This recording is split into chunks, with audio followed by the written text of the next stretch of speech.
You might think that all smoke detectors are the same, but they are not. There are actually two different types of detectors, and what kind you have could mean the difference between life and death. Tonight, part one of our special report, Smoke Screen. Kristen Carlson joins us with the results of her investigation. Kristen. Well, like many people, I had never heard that there were two kinds of smoke detectors with different technology. To show us the difference, Barre City firefighters set up a test. They're passionate about telling people the difference in detectors after 5 people died in a fire. Deaths, they say, could have been prevented. It's something that I think about it every day. It was a tragedy that shook the Barre community.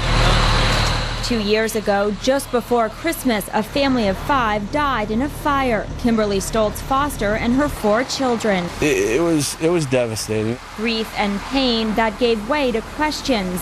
The family had working smoke detectors, but yet when firefighters entered the smoke-filled home, none were going off. You know, a whole bunch of emotions. I mean, anger. I guess anger would be the biggest one because this is something that would have been so easily preventable. After a career spent trying to save people, urging them to buy smoke detectors, Barre City firefighters wanted to know what went wrong. We do not want to face another December 17th again. You can replace materials, you can replace a house, you can replace toys, but you can't replace those lives. What they discovered surprised them. There are 2 types of smoke detectors that work differently.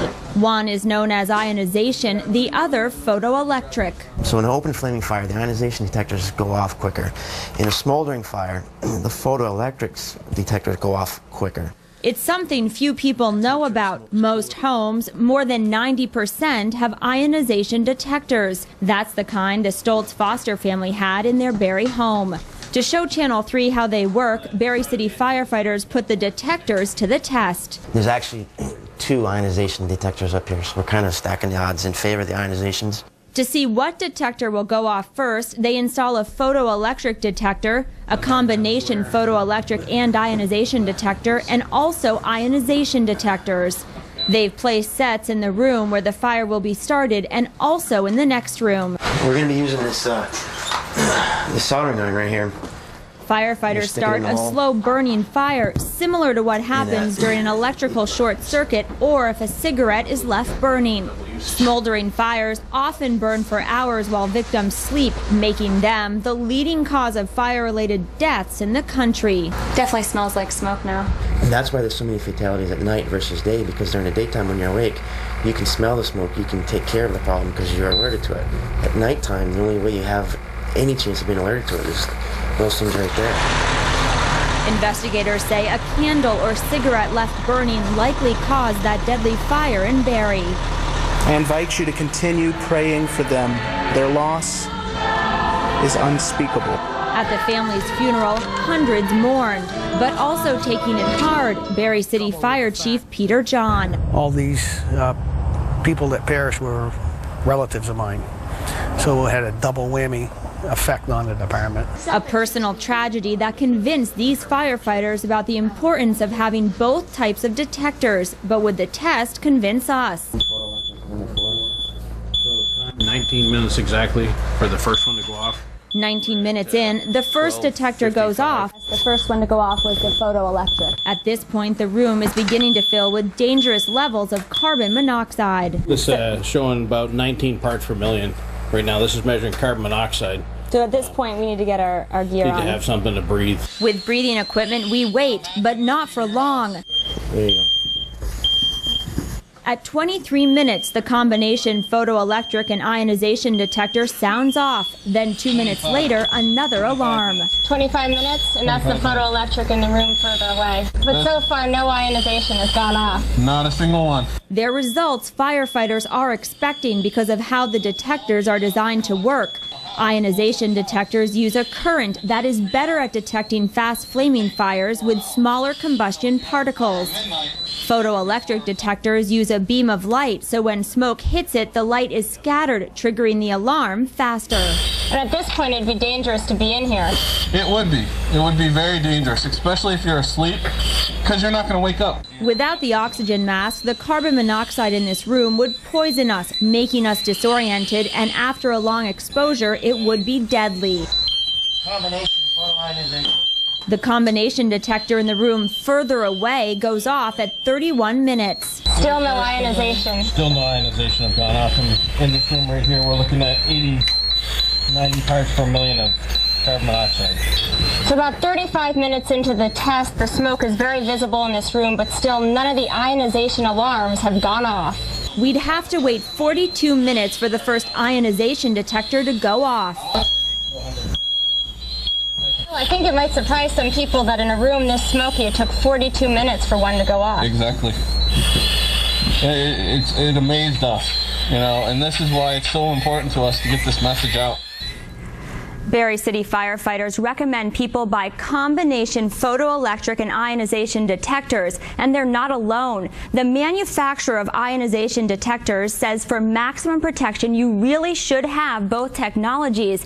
They are available at most home improvement stores and cost about $10 or $15 more than ionization detectors. Again, 90% of homes have only ionization detectors. To see what kind you have, look at the back of the detector or the plastic plate that attaches to the wall. It will either say ionization or have an I, or there will be a P for photoelectric. And Kristen, if photoelectric detectors have been around for years, why haven't more people heard about the difference in how they work? Well, the governing board that writes National Fire Code is historically slow to make changes. Berry City firefighters, along with the fire department in Indiana, have both experienced tragedy and are both leading the charge for change. Tomorrow in part 2 of Smokescreen, we'll look into why it's taken so long for this message to spread. All right, Kristen Carlson, thank you very much. Good story. Police need your help locating 2 older men missing since yesterday. That's coming up. If you are like 90% of homeowners, you have a smoke detector with ionization technology. But firefighters say that photoelectric detectors go off much quicker in smoky fires, and fire codes do not require them. Kristen Carlson looked into why. She has part 2 of our special report called Smokescreen. Kristen. Well, for decades, firefighters have told people to protect their homes, they must have a smoke detector. But few people knew there were 2 types. It's a problem more homeowners are learning about firsthand.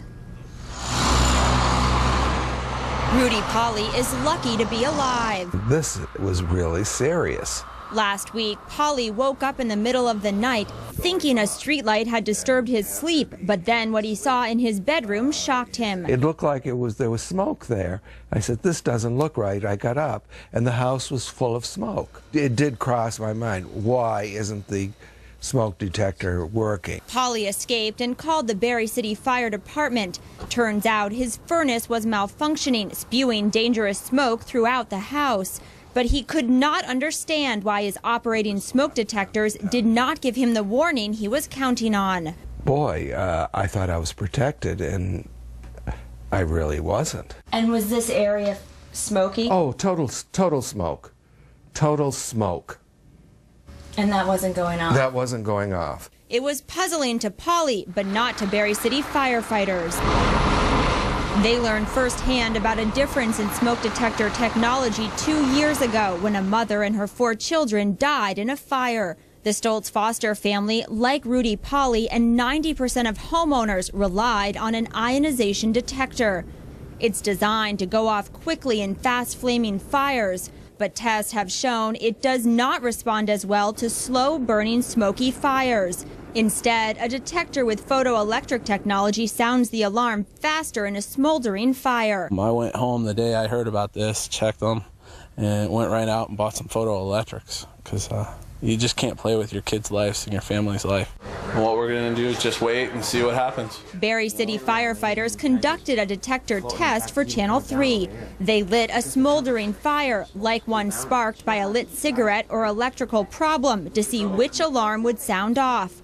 Slow-burning fires are the deadliest kind of fire, often burning for hours while victims sleep. The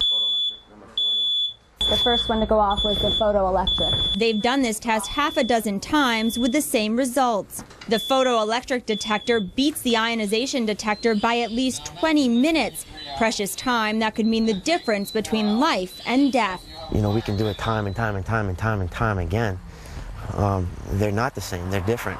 Despite the differences, fire codes do not require people to have photoelectric detectors. The Barrie tests were very convincing. The Barrie fire test prompted the State Division of Fire Safety to propose a change in the fire code. The Vermont legislature will review the photoelectric detector requirement next year. Protection can be enhanced by putting a mixture of detectors in the spaces.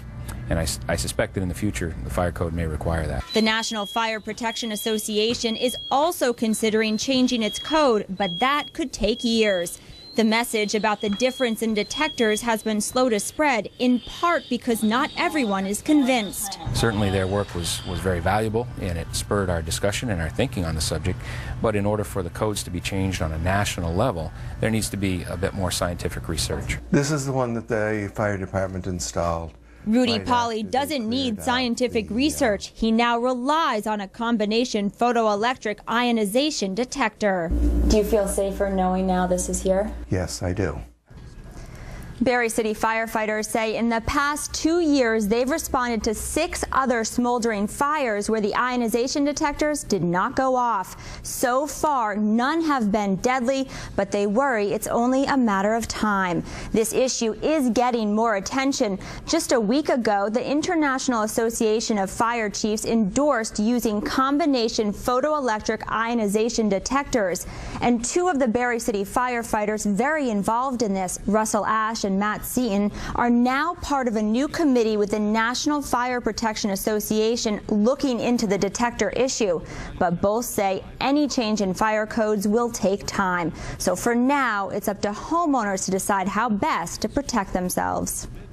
All right. Kristen Carlson, thank you very much. Also, our thanks to photographer Bob Davis and our senior videotape editor, Nat Formulari, for their work on Smokescreen. For a link to more information about the difference in detectors, including how to tell which kind of detector you have, go to our info center at WCAX.com. Good morning, I'm Marcellus Parsons. All this past week, we've been running a series called Smokescreen. Kristen Carlson has found some interesting facts about smoke detectors, and we have some tips that could help save your life. Here's her background report. It's something that I think about it every day. It was a tragedy that shook the Barrie community.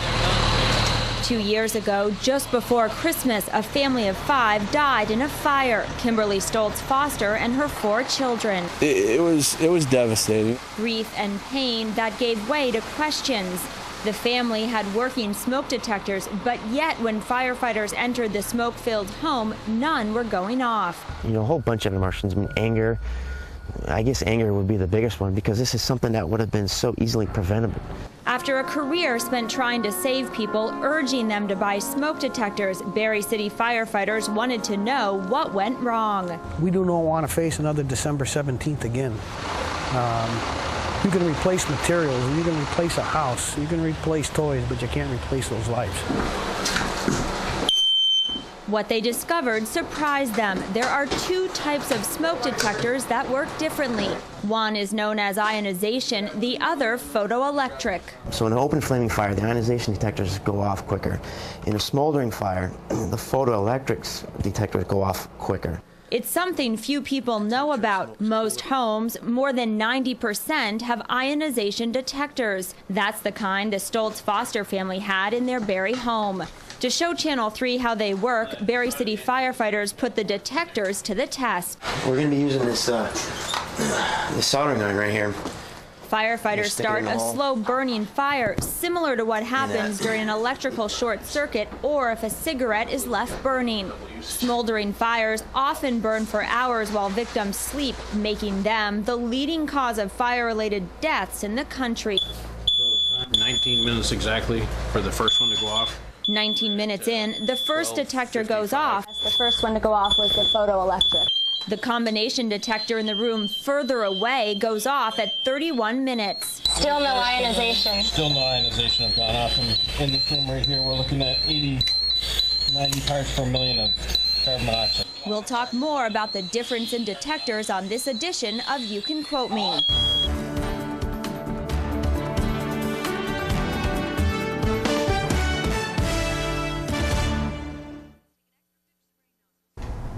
We are here this morning to talk to two Barrie City firefighters, men who helped Kristen put that report together. Matt Seaton and Deputy Chief Russell Ash, thank you both for being with us this morning. Thank you. It is our pleasure to have you here. Kristen, you get to ask the first question. Well, it's really for both of you, and I think what really struck me, and I want to ask you why, after the tragedy, what sort of spurred the department to move beyond the sadness of that day and what happened to really try to figure out what went wrong? Well, basically, we spent as much time as we could trying to figure out what happened.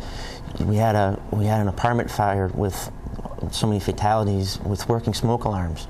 And, you know, the first thing that went through our mind is, you know, I have working smoke alarms in my house.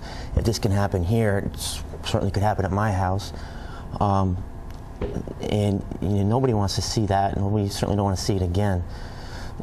So we were really trying to figure out what happened, and a few months later, our fire chief, Peter John, went to a seminar in Randolph, and he happened to be listening to a deputy chief out of Boston named Jay Fleming, and that's where we got the first idea that there were two different types of detectors. I remember one thing that stood out, Matt. You said the day I heard about this, I went home and got photoelectrics for my family. Why isn't there more information out there about this and that there's two types of technology? Because I had never heard of this. A few people in the newsroom had heard about this. I think the fire service for years has been just concerned with getting smoke detectors. Any smoke detector that had a UL rating on it is what we've been telling the public to get. This information has been out for over 25 years with the photoelectric and ionization, but there were so many different opinions on the different types of technologies. So what we did is we researched this, and then we looked online, found the information, and that's when I decided for my family that this is the best thing for me to have both types of smoke detectors. The manufacturers on the back of the smoke detector boxes were saying the same thing. If the manufacturer is telling me one thing, I should be following what they tell me. Why is it though that it takes the city of Barrie to discover this? I mean, why isn't this from you said a chief or a deputy chief in Boston? Why hasn't he been pushing this? Why hasn't this been a nationwide effort years ago? That's a good question. I wish I had the answer.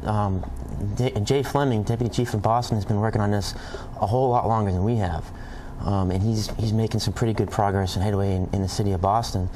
I think the biggest thing for us is we're just two people that nobody knows in a small town fire department, and until we get hooked up with folks like you that everybody knows, that has a whole lot better ability to get that message out to the masses, we've had a lot more exposure in the last 12 hours than we have had from the beginning, and a lot more public response from it. But why doesn't the insurance industry or the International Association of Firefighters or, the Fire Chiefs Association, why haven't they taken this up? They actually have. The fire chiefs, or the International Association of Fire Chiefs, has recently come out as saying that you need both types of technology in your home.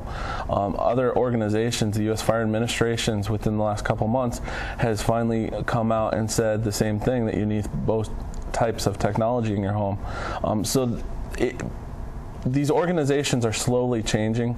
In the fire service, I think Kristen said it in her story, things are very slow to change. It's a very cautious industry, but it is moving in the right direction. I think that we're just a group of people that is standing up and trying to push it a little quicker in our communities and allow the people in our community to have this information.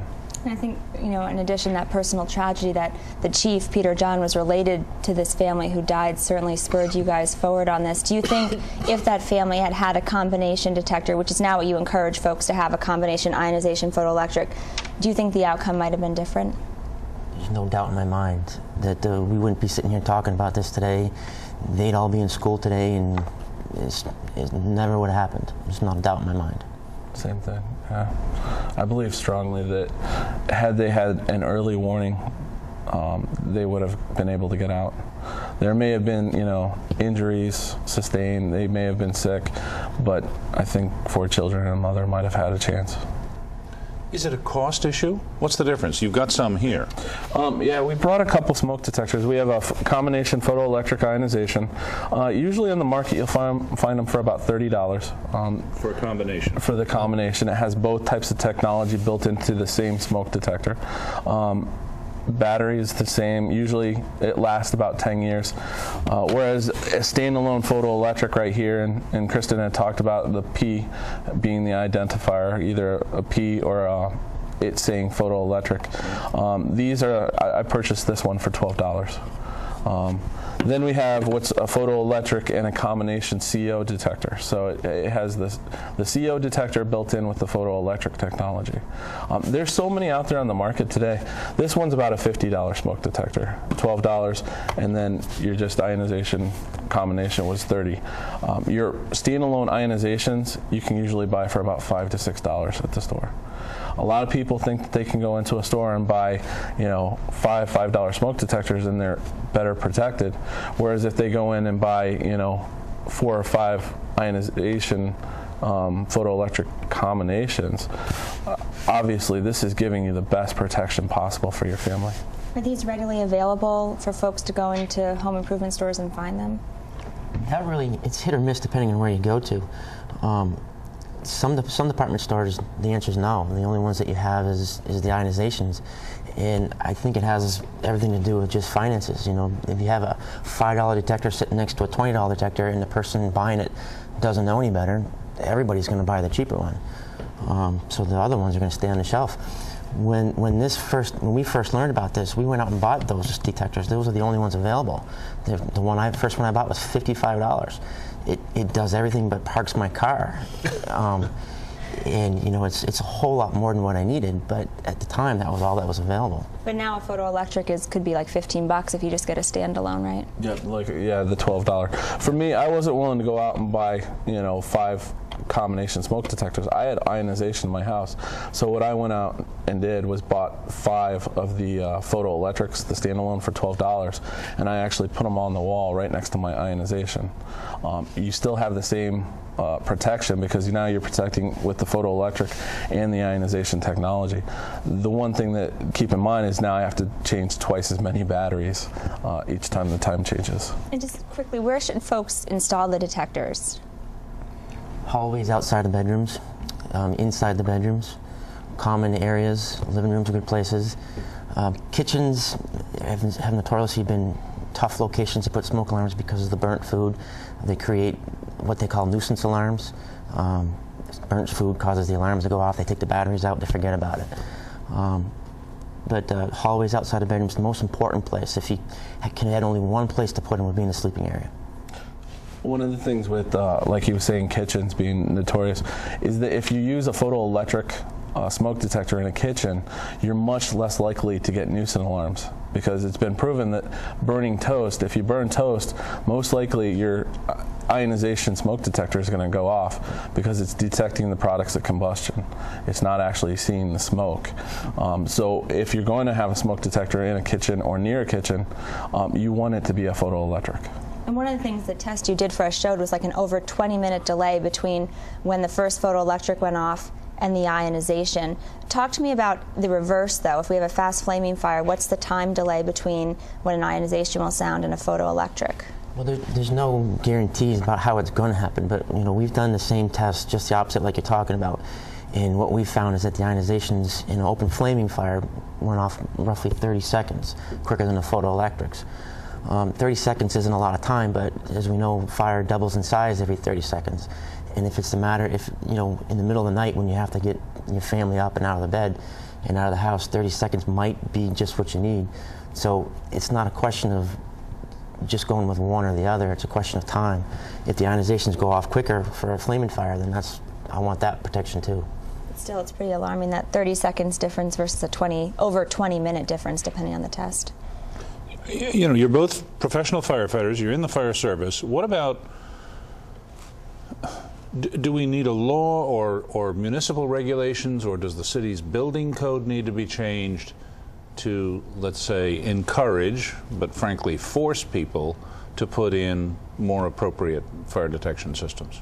I think it's a combination of two things. One is the education. I think that you're going to get a lot of people that are going to take care of it on their own if they know. But in terms of laws, I think that when manufacturers build homes, they're trying to cut costs as much as they can. If you were going to force anybody to put in the appropriate types of smoke alarms, that's where you need to start. I'm not sure how you could get folks to change the type of smoke alarms in their houses today. That's where I think the education is the biggest part. That's what's going to change most people. Can these be hardwired? Yeah, they can. Is it a good idea, or is it anytime you hardwire a smoke detector, you're providing a second mean for that smoke detector to go off. AC current, it's going to be available to go off all the time. You're not going to have the battery issues that a battery's dead or something like that. Whereas a standalone, if you're not paying attention or you leave it alone, forget to change the battery, you're running a risk of it not actually activating because of batteries. In Vermont, there's now a move to change the fire code. A proposal will be coming before the Vermont legislature next year, talking about encouraging homeowners to have photoelectric detectors. You guys have been working on this for years. What's your reaction to this? I think it's a good thing. I think it's a small step forward. It's definitely a step in the right direction. Do you think you guys had a role, or the Barre City Fire Department had a role in pushing this forward here? I don't know if we did or not. I think a lot of people had a role. We're just getting the message out, and from state organizations that have been a part of this to the Jay Fleming. There's an Australian group who's been helping us with learning about this.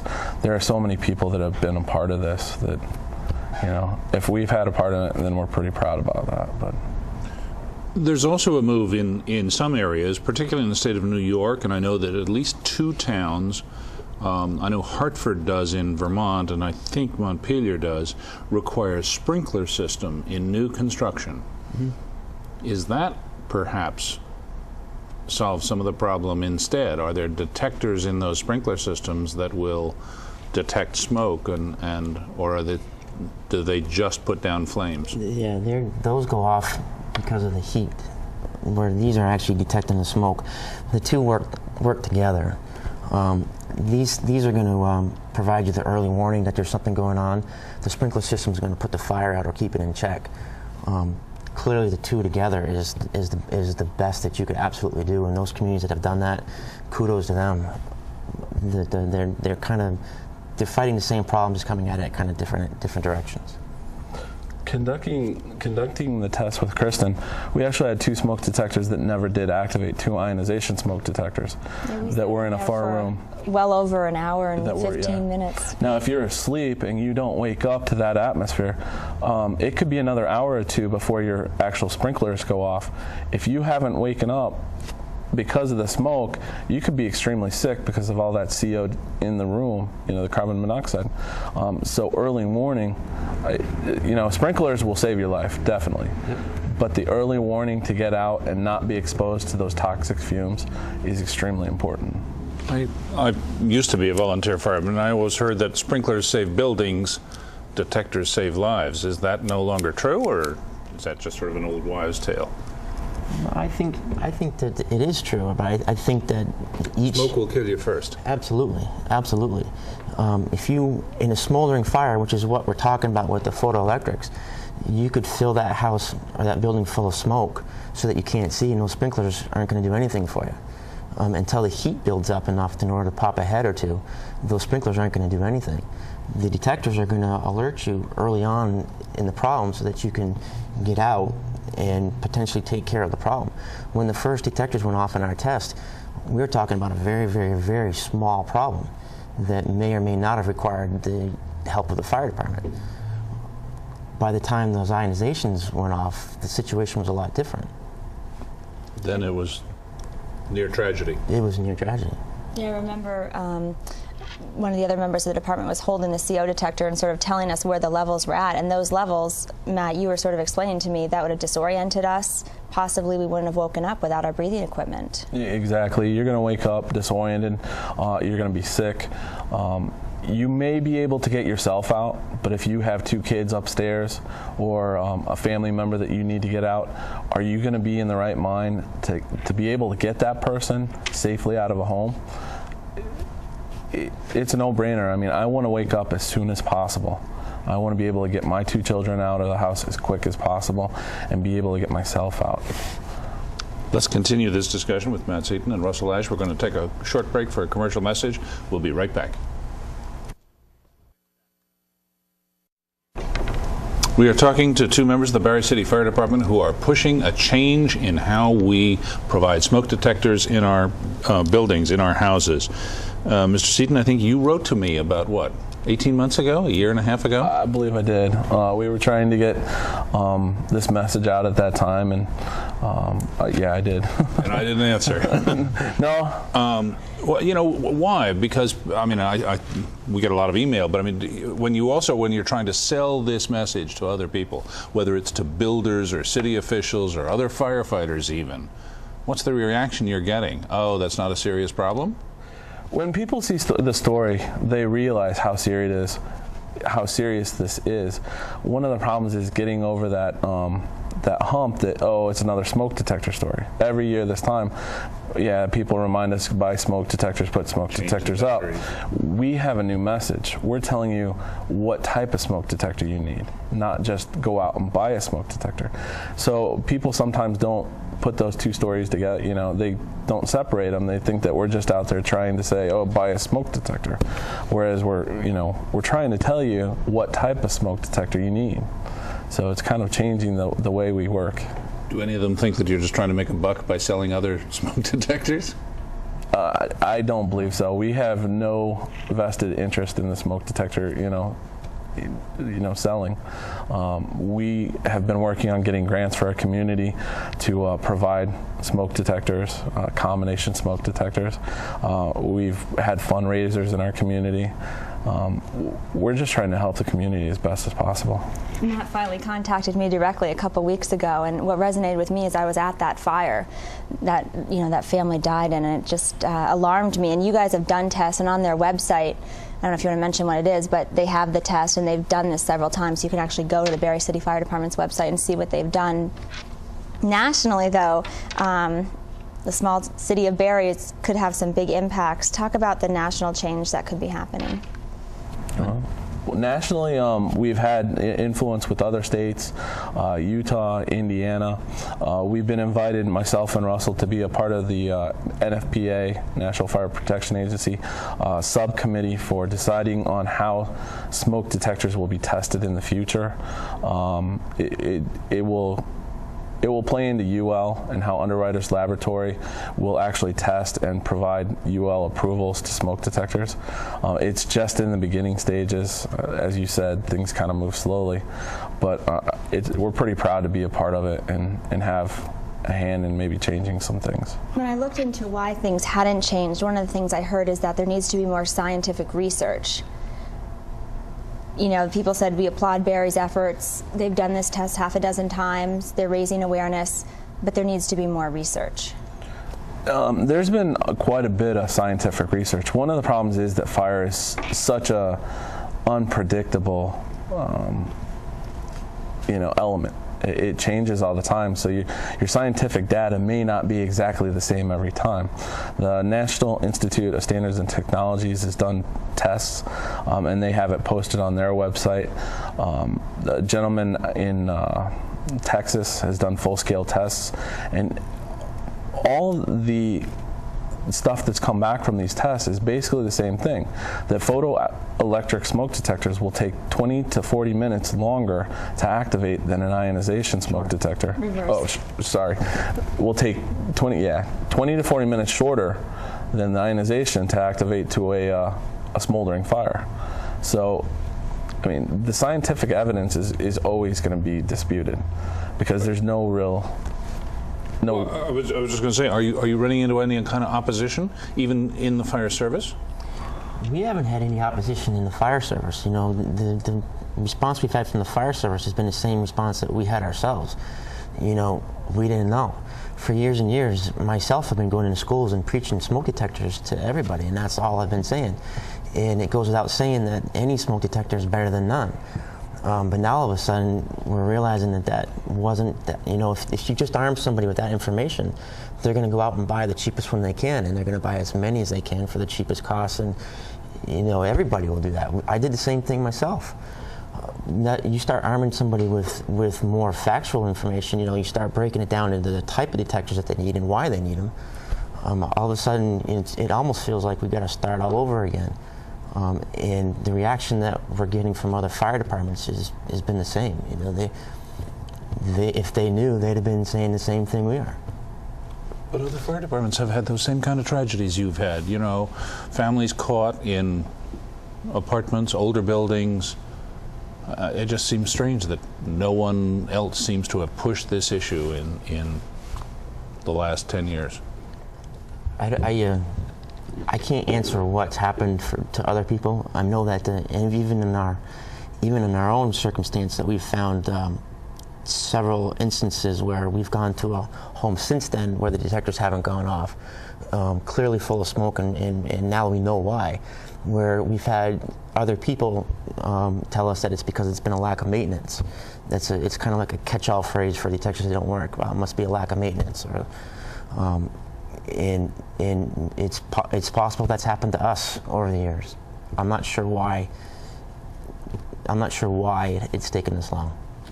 How many fires do you think since December 17, 2005 have you guys responded to that you saw a lot of smoke, smoldering fire, no alarms going off? 6, I believe. 6.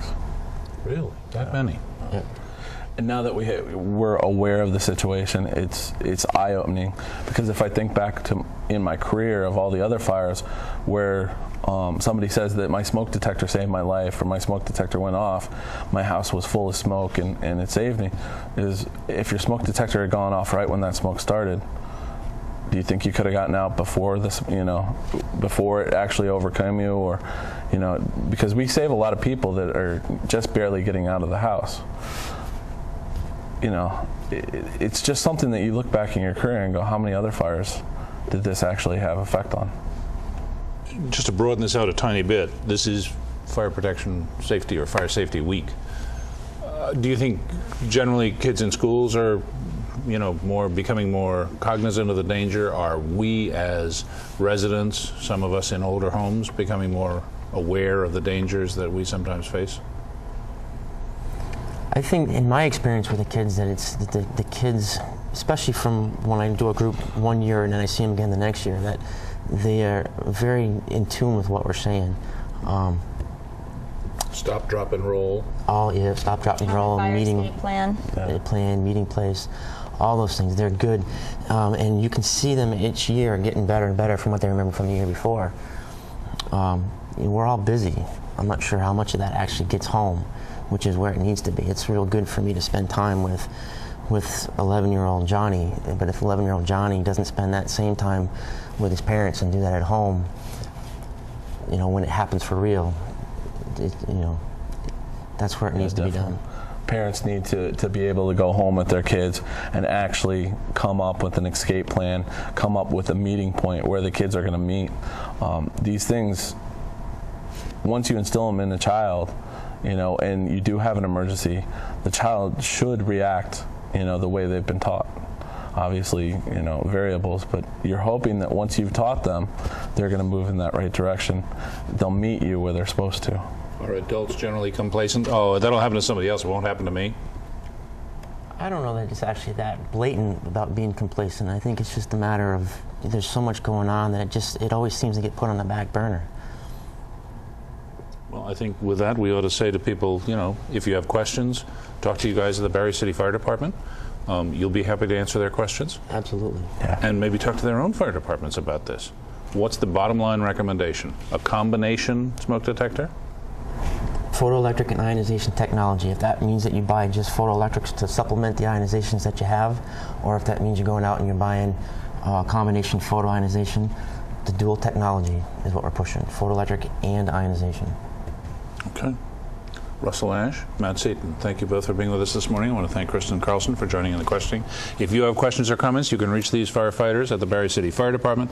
We'd also like to hear from you here at Channel 3. Thanks for watching. I'm Marcellus Parsons. Have a good day.